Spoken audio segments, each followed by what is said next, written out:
kerana sekarang ini DAP dia hendak memperlengkapkan ataupun memberi apa yang dia janji di dalam pilihan raya, iaitu pengiktirafan UEC. Dan mengikut Setiausaha Agung DAP, sekiranya kerajaan Madani ataupun kerajaan yang ada hari ini tidak mengiktiraf UEC, dia tidak teragak-agak untuk menarik sokongan kepada kerajaan.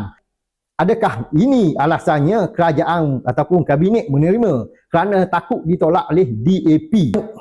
Selain daripada UMNO Johor, dan kita berharap UMNO negeri-negeri Melayu yang lain pun turut tidak mengiktiraf, walaupun kabinet mengiktiraf, tapi UMNO ada suaranya sendiri, boleh menolak. Dan sekiranya UMNO menolak, makna UMNO ini benarlah yang menjaga raja, menjaga Melayu, menjaga bahasa Melayu dan menjaga perlembagaan. Jadi kalau UMNO tak menolak apa yang dilakukan oleh kabinet, bermakna UMNO juga turut takut kepada DAP lah, takut DAP cabut